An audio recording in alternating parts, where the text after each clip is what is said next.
앞서 이제 두 가지 비유를 봤죠. 씨 뿌린 비유를 봤고 알곡과 가라지의 비유를 봤습니다. 그런데 이 두 가지 비유가 갖고 있는 특징은 뭐냐면 예수님이 무리들에게는 비유로 말씀하시고 따로 제자들에게는 그 비유에 대한 해석을 알려주셨습니다.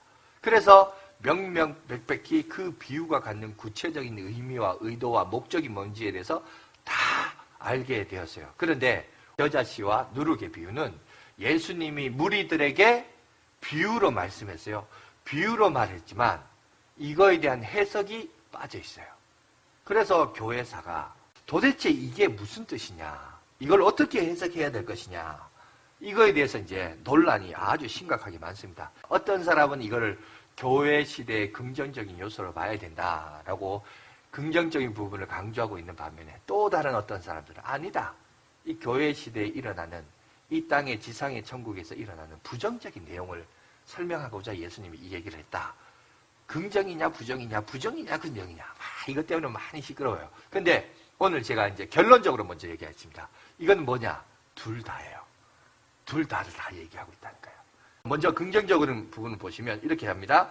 자, 작은 겨자씨가 자라서, 자, 풀이죠. 또 뭐 나물이라고 표현하기도 하는데 이게 이 풀이 아니라 너무나 크게 자라다 보니까 나무가 되어서 새들이 와서 깃든다, 이렇게 표현을 하고 있습니다. 오늘 여기 보면 밀가루에 효모, 누룩을 넣어서 그것을 부풀게 한다는 그런 점에서 보면 성장했다 자랐다, 밀가루 반죽이 부풀어 올랐다, 이런 의미에서 긍정적으로 뭘 어떻게 해석하냐면 교회의 부흥과 발전이라는 관점에서 이런 긍정적인 재해석과 평가를 합니다. 그래서 교회가 외형적으로 성장하고 발전한다, 이렇게 이제 해석을 해야 된다라고 얘기를 해요. 그런데 우리가 이제 이따가 나머지 뒷부분에 대해서 보겠습니다만은, 그런데 단순히 교회가 부흥하고 발전한다라는 것으로 끝나지 않고요. 이것은 이거죠. 선한 동기와 선한 목적을 가지고 일을 했더니 선한 결과가 나왔다라는 우리가 알고 있는 이상적인 관점과 해석에서의 이야기가 아니라, 그게 아니라는 거예요. 그렇지 않고 그 속에는 선한 동기에서 반드시 선한 결과가 나왔다, 이런 얘기를 하고자 하는 게 주 목적이 아니라 그 속에는 선한 동기도 출발되긴 하지만 그 발전 과정 속에 부정과 모순과 안 맞는 것들이 있다는 거예요. 그런데도 하나님의 나라 교회는 발전하고 부흥한다라는 아주 충격적인 메시지가 이 속에 여러분 담겨져 있다는 사실입니다. 특별히 겨자씨를 얘기할 때 다른 씨보다 아주 작다라는, 다른 종류의 여러분 씨보다 작다라는 부분을 강조하고 있거든요. 왜 이 부분을 강조하냐, 뭘 설명하기 위해서 이렇게 얘기를 하냐, 이것은 다시 말해서 이겁니다. 여러분, 하나님의 나라가 이 땅에 임했다라는 것이 구체적으로 뭐죠? 예수님이 인간의 몸을 입고 이 땅에 오셨다는 거예요.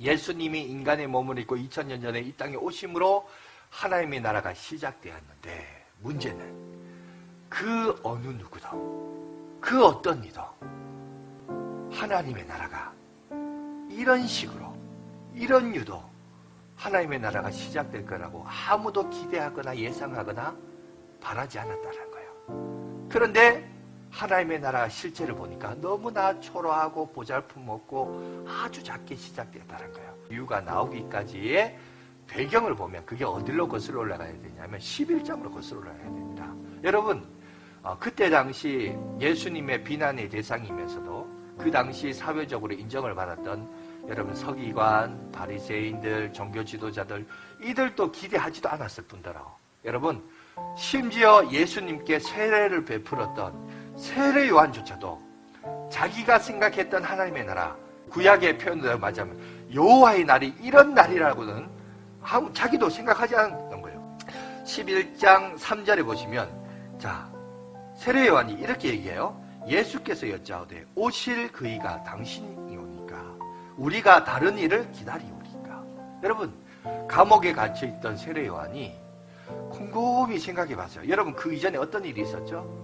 예수님을 처음에 공생애를 시작할 때 요단강가에서 회개하라, 천국이 가까웠느니라 선포하셨던 세례 요한이 여러분 예수님을 보자마자 그분이 메시아임을 알고 세례를 베푸죠. 그러면서 뭐라고 선배해요? 세상 죄를 지고 갈 하나님의 어린 양이다 라고 얘기하죠. 그러면서 여호와의 시대, 메시아의 시대의 도래를 선포했고 말했습니다. 뿐만 아니라 손에 키를 들고 자기의 타작마당을 정하게 하사 알곡은 모아 곡간에 들이고 쭉정이는 꺼지지 않는 불에 태우시리라. 이건 뭐예요 저게? 쉽게 말해서 구원받은 사람과 구원받지 못한 사람, 그죠? 이걸 구분하겠고 의인과 악인을 구별하겠다. 구체적으로 먼저 심판을 얘기하죠. 세례 요한이 기대했던 여호와의 날, 하나님의 때는 어떤 거냐면 예수님이 이 땅 가운데 오셔서 이 세상을 멸하시고 심판하시고 악인들은 악한 대로 심판하시고 의인들은 고통과 멸망과 억울함과 여러분 억압 속에서 구원하시고 건져주시고 생명을 주시고 위로 주시고 영생을 허락해 주시는 그 날을 기대했건만은 정작 자기는 그래서 심지어 어디까지 들어간 거예요? 감옥에 들어가서 하나님의 날을 기대하면서 기다렸는데 정작 아무 일도 안 일어나는 거예요. 자기는 지금 감옥까지 들어갔는데 언제 이제 자기 목이 날아갈지 몰라서 오늘날 내일 기다리고 있는데 이게 도저히 기다려도 이게 자기가 기대하는 여호와의 날이 아닌 거예요. 그래서 제자들을 불러가지고 예수님 가서 물어보라는 거예요. 혹시 당신이 메시아가 맞습니까? 아니면 내가 다른 사람을 기다려야 됩니까? 왜? 내가 아는 구약에서 예언되어진 여호와의 날은 이런 날이 아니라는 거예요. 내가 기대한 날은 이런 날이 아니었단 거예요. 아까 말했듯이 다 심판받고 멸망받아서 이 세상이 끝나는 날이 여호와의 날인데 근데 왜 여호와의 날이 왜 이러냐? 아무 일도 일어나지 않느냐? 그래서 그럼 구약에 뭐라고 얘기되냐? 이사야서를 보여줍시다. 이사야서 보여주세요. 13장 6절에서 10절. 거기 보면 제가 읽어드릴게요. 너희는 애국할지어다 하면 보세요. 여호와의 날이 어떤 날이에요? 눈물이 흐르는 슬픔이 많은 날입니다. 여호와의 날이 가까웠으니 전능자에게서 멸망이 임함이지. 보세요. 멸망이라는 단어가 나와요. 그러므로 모든 손에 힘이 풀리고 자, 그날에 사람들이 보니까 끝이 오니까 힘이 풀리고 각 사람의 마음이 녹을 것이라. 그들이 놀라며 괴로움과 슬픔에 사로잡혀 해산이 임박한 여자같이 고통이라는 단어 나오죠. 서로 보며 놀라며 얼굴이 불꽃 같으리라. 보라 여호와의 날 곧 잔혹히 분냄과 맹년이 노하는 날이 이르러 땅을 황폐하게 하며 그 중에서 죄인들이 멸하니 하늘의 별들과 별 무리가 그 빛을 내지 아니하며 해가 돋아도 어두우며 달이 그 빛을 비추지 아니할 것이라. 여러분 보세요. 구약에서 전해져 오는 여호와의 날, 그 날은 보니까 맹렬한 심판과 세상 끝이 임하는 날이었어요. 그리고 예수 그리스도를 보면서 그가 메시아임을 알고 예수님이 이 땅에 오심이 곧 여호와의 날인 줄 알고 세례 요한은 자 이제 그날이 멀지 않았다. 심지어 자기 목숨이 내놓을지언정 받은 말을 하면서 결국 감옥에까지 투옥되었던 세례 요한이었습니다. 그리고 투옥돼서 투옥 생활을 하고 있는데 이게 하루, 1년, 2년 이게 지나도 세상이 안 바뀌어요. 악인은 끝까지 악하고 더 득세거리고 의인은 계속해서 어려움 당하고 시련 당하고 이러니까 이게 맞아? 이게 내가 기대한 여호와의 날이 맞아? 아니면 이분이 진짜 메시아가 아니고 내가 또 다른 사람을 기다린 이 얘기를 한 거예요. 그 얘기를 하니까 오늘 예수님이 그 얘기를 듣고 13장에 와서 하나님의 나라 천국은 어떤 것인가 그 천국의 실제를 오늘 우리에게 얘기하고 있는 거예요.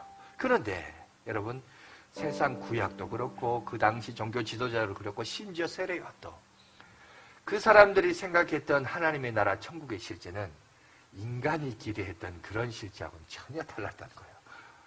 설마 이게 이런 거야? 이렇게. 그런데 보세요.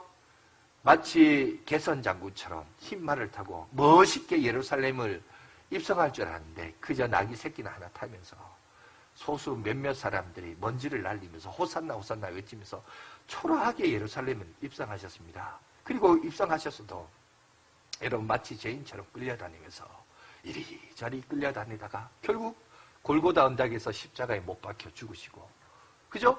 돌아가셨던 그 누구도 하나님의 나라 여러분 천국이라고 하는 것이 이렇게 볼품없고 초라하고 연약한 모습으로 올 것이라고 아무도 기대하지 않았다고요. 그런데 그 모습을 예수님은 정반대의 이미지를 얘기하면서 오늘 우리 비유에서 뭐라고 하냐? 겨자씨라니.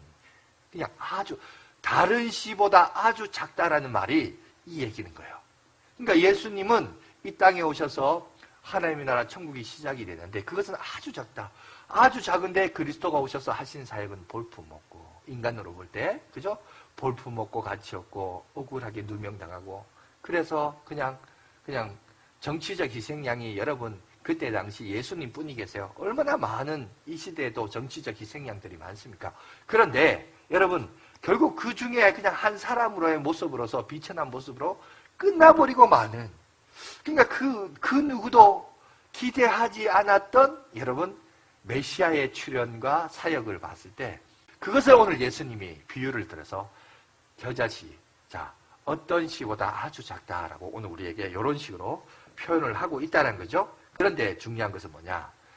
처음 시작은 아주 볼품 없었습니다. 그러나 그 시작은 참되었고 진실하였고 그것이 메시아로서 해야 될 분명한 사역임을 우리 가운데 보여주고 있습니다.